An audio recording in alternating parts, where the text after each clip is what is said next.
Dans cette vidéo, je vais vous montrer comment on va rajouter quelques accessoires, quelques éléments pour scénariser un petit peu notre scène. Donc pour ça, on va utiliser la bibliothèque, comme d'habitude, comme on l'a fait pour les matériaux, hein.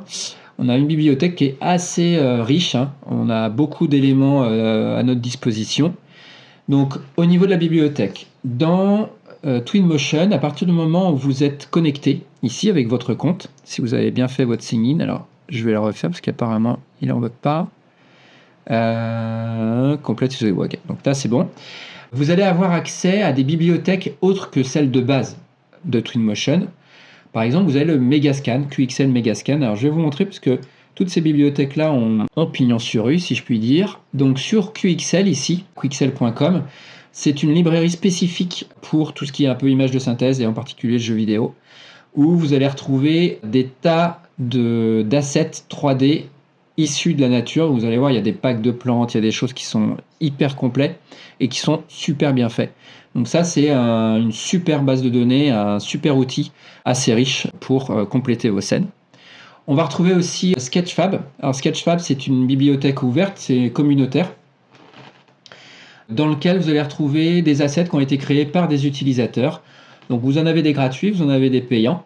Voilà, donc vous pouvez accéder directement à ces bibliothèques via le site de Sketchfab. Et c'est pareil, c'est très dédié, plutôt temps réel, donc ce qui convient très bien à Twinmotion. Et vous avez bien sûr une bibliothèque Substance 3D, Substance 3D qui est une suite logicielle de création 3D d'Adobe, qui vous permet aussi là d'accéder à une librairie d'assets, de matériaux, d'objets 3D déjà texturés, tout ça que vous pouvez utiliser aussi dans Twinmotion. On a également des packs de caractères qui sont aussi disponibles.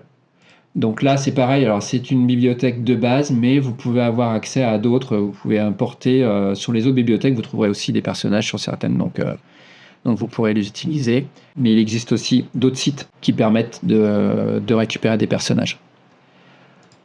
Et vous avez également des voitures, vous avez des outils, on va voir ça aussi après. Et vous avez également votre propre bibliothèque. Vous pouvez vous créer votre propre bibliothèque en local avec vos assets que vous avez chopés, que vous avez fabriqués vous-même. Ok, donc on va regarder comment construire et agrémenter un peu notre scène de différents éléments. En l'occurrence, là, moi, je vais me concentrer sur l'herbe ici. On va essayer de créer de la végétation. Donc la végétation ici, vous allez voir, c'est super intéressant puisqu'on a un outil qui va nous permettre de peindre de la pelouse. Donc là, par exemple, je vais faire Grass and Flower. Je vais aller dans Grass and Flower. Donc là, on va trouver des types d'assets. Ce sont des assets 3D, hein. Ce sont des petits blocs d'assets qui vont se répéter et qu'on va venir distribuer sur notre surface ici, sur l'herbe. Alors, je vous montre comment ça fonctionne. C'est tout simple. On va aller dans Populate ici. Alors, il faut bien vous mettre ici dans la librairie, hein, Grass and Flower. On va aller dans Populate. Alors, hop. Alors, si, voilà. Dans Populate, ici, on va avoir 3 types d'outils. Là, nous, ce qui va nous intéresser, ça va être l'outil qui s'appelle Place. Donc, dans Place, on a des outils de scattering. Ça s'appelle des outils de scattering. Donc, on va pouvoir peindre. On va pouvoir automatiser la création, la distribution des assets sur la surface. On va avoir aussi du spacing et de l'area pour remplir juste des zones. Donc là, nous, ce qui va nous intéresser, c'est que je sais que toute cette zone-là, je la veux en herbe. Donc, je vais utiliser ici le mode skater. Le mode skater, il va me demander, mais qu'est-ce que je veux distribuer? Alors moi, je veux distribuer 2 types de pelouses. On va faire une pelouse un petit peu garnie comme ça, une belle pelouse bien verte. Et je vais glisser ça dans mon premier asset. Et ensuite, je vais aller chercher une pelouse qui est un petit peu plus, on va dire, un peu plus ancienne, un peu plus végétalisée. Celle-ci, avec des petites pâquerettes, par exemple. Ou des mauvaises herbes, ou des trèfles. Tiens, on va prendre des trèfles. Donc là, on va prendre des trèfles en plus. Ok. Voilà, donc là, j'ai 2 assets que je vais demander de scatteriser ici. Donc, pour le scatteriser, je vais aller ici activer mon outil de scatterisation. Donc quand j'arrive ici, c'est un espèce de petit pot de peinture, ça symbolise un petit pot de peinture. Je vais cliquer sur les zones où je veux distribuer ma fameuse pelouse. je clique. Vous allez voir ici, vous voyez, il y a des choses qui sont apparues. Alors, hop, alors plus vous cliquerez, plus vous en aurez. Ok. Alors du coup, il faut utiliser le clic droit de la souris pour tourner, parce que le clic gauche maintenant dans cet outil-là sert à distribuer. Donc, il n'y a que le clic droit qui vous permet de tourner pour aller vérifier ce que vous faites. Voilà. Et donc, vous pouvez remove et on peut effacer aussi. Donc là, vous voyez, moi, ça déborde trop ici. Alors, ce que je vais faire, je vais quand même en rajouter. Vous allez ici pouvoir choisir aussi la size. Donc là, vous voyez, moi, je trouve que j'ai un peu trop de trèfles. Donc ça, je vais peut-être me rajouter plus d'herbes. Donc les trèfles ici, je vais les retirer. On va reprendre les trèfles qui étaient ici. Je vais refaire ma scatorisation, mais en sélectionnant les deux. Hop. Donc là, j'ai bien un mélange en fait de trèfle et de pelouse. Alors on peut aussi choisir la densité. Ici, les trèfles, si je sélectionne mes trèfles, ici, je vais avoir la size. Donc là, mes trèfles vont grossir. Vous voyez, donc ça s'applique vraiment à ça. Ensuite, on va avoir différents effets. Il y a pas mal de vent, il y a le vent qui est pris en compte aussi. Et puis, il y a pas mal de choses, donc on va pouvoir regarder tout ça, ce que ça fait. Donc ça, c'est pareil, hein. C'est en fonction de différents éléments. Dryness, c'est le côté un peu, évidemment, mouillé des trucs. Donc, il y a pas mal de choses. Vous pouvez vous amuser avec pas mal d'effets. Par contre, maintenant, moi, je veux plus de pelouse. Donc, je sélectionne uniquement mon Long Grass 04. Je me remets ici en application. Voilà. Hop. Et là, il va me rajouter uniquement de la pelouse. Donc là, je vais bien la densifier. Voilà. Alors, faut pas non plus s'emballer, hein. Faut pas en mettre trop, parce qu'évidemment, ça peut ralentir. Mais c'est un juste dosage pour justement l'effet de pelouse. Alors, on va ici continuer de traiter, mais vous voyez, en fait, l'avantage de Twinmotion, du moteur, c'est qu'il va automatiquement optimiser son affichage. Et donc, vous affichez moins d'herbe au loin de la caméra. Okay. Donc, en fonction de la distance de votre caméra de l'herbe, eh bien, il y aura plus ou moins d'herbe. Donc là, si je m'éloigne, vous voyez la petite zone, on la voit disparaître ici. Plus je m'éloigne, moins il y aura d'herbe sur la surface. Donc, ça optimise l'affichage. Donc, maintenant, on va aller effacer. On va effacer pour éviter que ma pelouse, là, elle vienne sur le bord, là.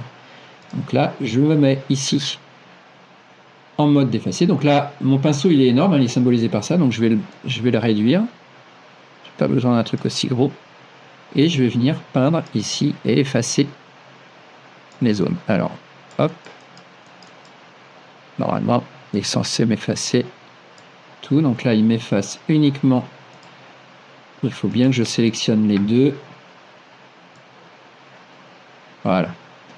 Donc sélectionnez bien ou resélectionnez. Alors des fois, l'affichage a besoin on a besoin de recliquer sur les boutons parce que il perd parfois un peu le truc. Donc là, je vais effacer tout ce qui est un peu trop bord de zone.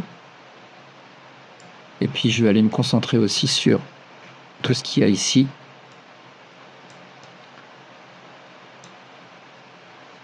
Hop, voilà. Ici, mon petit chemin. Là aussi, ça déborde trop. Donc, hop, voilà. Alors, je dois avoir d'autres zones. Ici, ça a l'air d'aller. Là, ça dépasse encore un peu. Voilà. Derrière, qu'est-ce que ça donne? Allez, on va effacer sur la dalle béton qui est ici.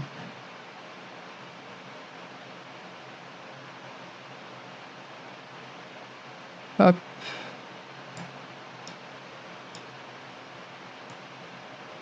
Alors sur certains assets, hein, vous pouvez en laisser parce que ça donne un petit côté un peu naturel aussi, mais là en l'occurrence, je vais bien effacer toute ma zone. Voilà.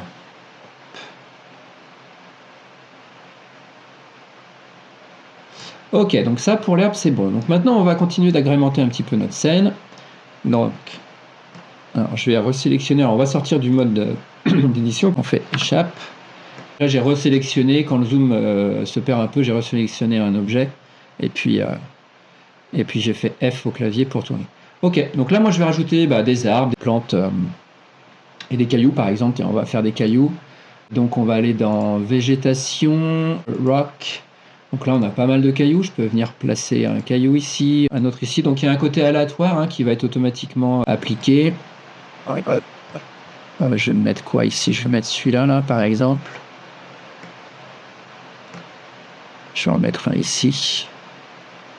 Tac. Donc, clic droit pour arrêter le positionnement. Et puis là, je vais modifier.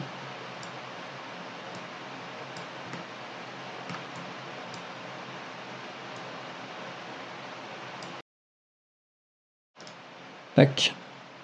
On va faire ça, voilà. Donc ça, c'est pour les cailloux. Et puis, on va rajouter des arbres maintenant. Donc, végétation. Brush.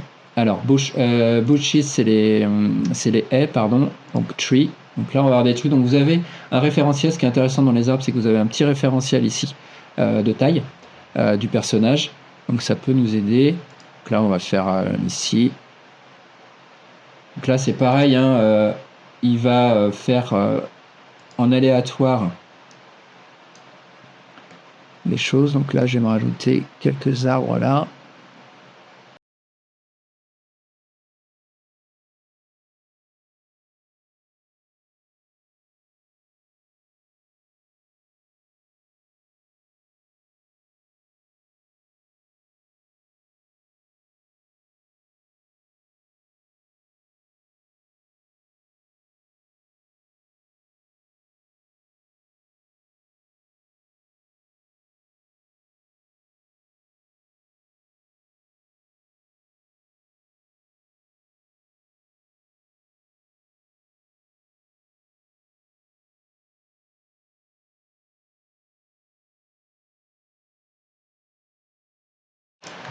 Voilà.